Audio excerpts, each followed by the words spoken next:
Hello అందరికీ. ఈరోజైతే గోంగూర పచ్చడి చూపిస్తానండి ఎలా చేయాలో ఈజీగా అండ్ టేస్టీగా. నిన్న షార్ట్ వీడియో అయితే పోస్ట్ చేశాను కదండి, ఒక సీక్రెట్ ఇంగ్రీడియంట్ అయితే చెప్తానని. అదైతే ఇప్పుడు చూపిస్తాను. ఫస్ట్ అయితే స్టవ్ ఆన్ చేసుకుని కడాయి అయితే పెట్టుకున్నానండి. ఇందులో ధనియాలు, జీలకర్ర, ఎండుమిర్చి అయితే లైట్గా వేడి చేసుకోవాలి. కొద్దిగా ఈ మూడు అయితే వేడి చేయాలండి, కొంచెం లైట్గా వేగితే చాలు. ఈ మూడు వేసుకుని ఒకసారి అయితే కలుపుకుని ఒక 2-3 మినిట్స్కి అయితే వేడైపోతాయండి, వేగుతాయి. ఆయిల్ కూడా వేసుకోవచ్చు, నేనైతే ఆయిల్ వేయకుండానే వేపుతున్నాను.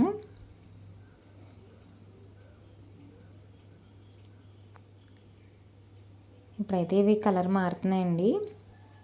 ఇవైతే ఒక గిన్నెలోకి అయితే తీసేసుకున్నాను. ఇప్పుడు ఇందులో నేను చెప్పాను కదండి ఒకటైతే చెప్తానని, అదైతే నువ్వులండి. నువ్వులైతే హెల్త్కి చాలా మంచిది. అవైతే వేసుకుంటున్నాను. ఇది వేసుకోవడం వల్ల టేస్ట్ అయితే చాలా కమ్మగా ఉంటుంది. దీని ప్లేస్లో మనం పల్లీలు కూడా యాడ్ చేసుకోవచ్చు. నేనైతే పల్లీలు వేయలేదు, నువ్వులతో అయితే చేస్తున్నాను. పల్లీలు అయినా వేసుకోవచ్చు. ఇది చిటపట్లాడే వరకు ఉంచితే సరిపోయిద్దండి, కలర్ చేంజ్ అయ్యిద్ది గోల్డెన్ కలర్లోకి. ఒకసారి అయితే అలా తిప్పి పెట్టేసుకుంటే అది కూడా ఇందులోకి అయితే వేసేసుకున్నానండి. ఈ 4 ఇప్పుడు మిక్సీకి వేసుకుంటున్నానండి. మనం రోట్లో అయినా దంచుకోవచ్చు, అలా అయినా కూడా నలిగిద్ది, ఎందుకంటే మనం ముందే వేపు పెట్టుకున్నాం కాబట్టి. ఇప్పుడైతే ఇందులో కొద్దిగా ఆయిల్ అయితే పోసుకుంటున్నానండి. ఇది కొంచెం హీట్ అయ్యాక ఇందులో అయితే గోంగూర అయితే 3 సార్లు కడిగి పెట్టుకున్నది ఇందులో అయితే వేసేసుకుంటున్నాను. గోంగూరలో చాలా ఇసుక అయితే ఉంటుందండి, కాబట్టి మనం ఒక 4-5 సార్లు అయినా కడుక్కోవచ్చు. నేను ఎక్కువ వాటర్తో అయితే కడిగాను.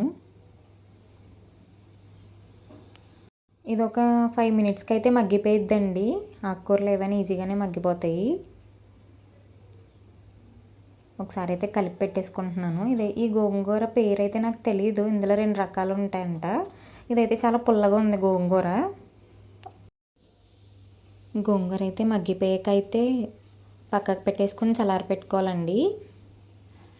ఒక 5 మినిట్స్కి అయితే ఇది చల్లారిపోయింది. మిక్సీకి అయితే వేసేసుకున్నాను. ఫస్ట్ ఏంటంటే ధనియాలు అవి అయితే మిక్సీకి వేసుకున్నానండి.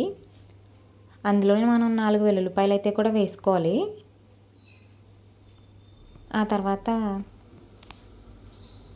గోంగూర కూడా చల్లారబెట్టేసుకుని ఇది కూడా మిక్సీకి అయితే వేసుకోవాలండి. వెల్లుల్లిపాయలు చెప్పాను కదా, వెల్లుల్లిపాయలు అయితే వేసేసుకుంటున్నాను. మిక్సీకి వేసేసుకుంటే అది అలాగా బరగ్గా పొడైపోయింది. గోంగూర కూడా లైట్గా అయితే చల్లారిపోయిందండి, కొంచెమే వేడిగా ఉంది. సో నేనైతే ఇంక ఉప్పు వేసేసుకున్నాను పేస్ట్కి. కొద్దిగా అయితే వాటర్ యాడ్ చేసుకున్నానండి, బాగా గట్టిగా ఉందని. ఇప్పుడు ఇందులో అయితే లైట్గా నూనె వేసుకుని ధనియాలు కాదు, జీలకర్ర, ఆవాలు, ఎండుమిర్చి, కరివేపాకు అండి కలిపేసుకుని తాలింపు అయితే వేసేసుకోవాలి.